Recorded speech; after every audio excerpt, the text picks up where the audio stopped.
సంవత్సరాల తరబడి ఎన్ని మందులు వాడినా మీ మోకాల నొప్పులు తగ్గట్లేదా? ప్రాణ పెయిన్ క్లినిక్ లో అత్యాధునిక చికిత్స. నియోజకవర్గ పెద్దలకి, ప్రజలకి, టీవీలో చూస్తున్న రాష్ట్ర ప్రజానీకానికి ముందుగా నా హృదయపూర్వక నమస్కారాలు.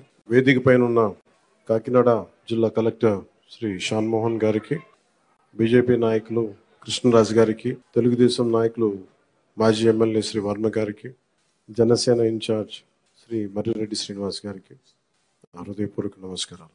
కాకినాడ రూరల్ ఎమ్మెల్యే మంతం నానాజీ గారికి కూడా నా హృదయపూర్వక నమస్కారం. ఈ పెన్షన్ల పంపిణీ కార్యక్రమానికి ఇంత బందోబస్తు నిర్వహిస్తున్న పోలీస్ అధికారులందరికీ, ఎస్పీ గారికి అందరికీ నా హృదయపూర్వక ధన్యవాదాలు, నమస్కారాలు.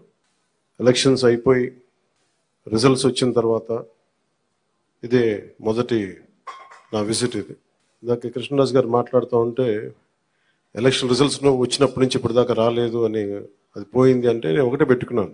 ఎలక్షన్లు గెలిచిన తర్వాత నాకు లోపల నుంచి ఏముందంటే నాకు ఊరేగింపులు చేసుకోవడం నాకు ఇష్టం లేదు.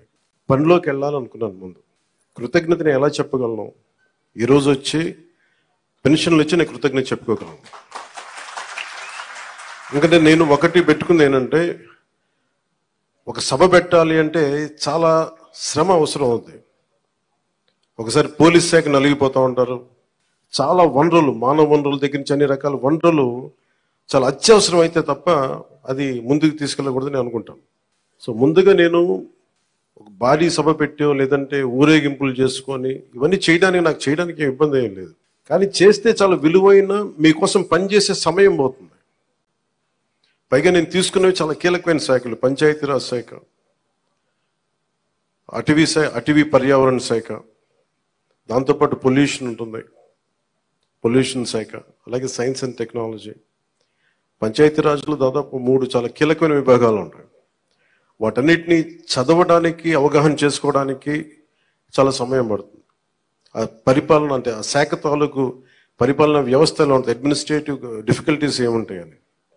సో ఇవన్నీ అర్థం చేసుకోవడానికి నేను ఈ సమయం తీసుకున్నాను. ఈ సందర్భంగా నేను పిఠాపురం నన్ను గెలిపించిన, భారీ మెజారిటీతో గెలిపించిన ప్రజలందరికీ నేను రుణపడి ఉంటాను. నేను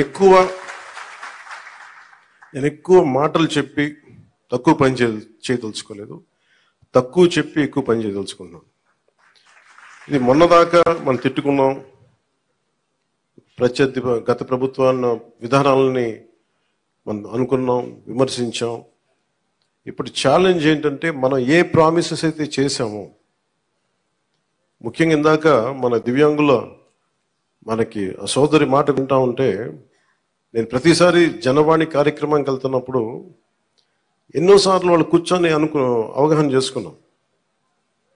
ఈ 3000 ఇవ్వలేని పరిస్థితులు, ఒకళ్ళు ఇచ్చిన చాలీచాలని పరిస్థితులు. ప్రతిసారి చాలా సందర్భాల్లో నేను చంద్రబాబు గారు దీన్ని చెప్పాను.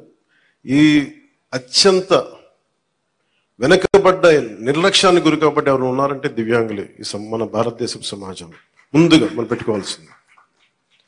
సో ఆ దాంట్లోనే అంటే ఆ క్రమంలో ముందుగా ఈరోజు మేము మాట్లాడుకున్నప్పుడు చాలాసార్లు చెప్పాను, ఇట్లాంటివి ఉండాలి.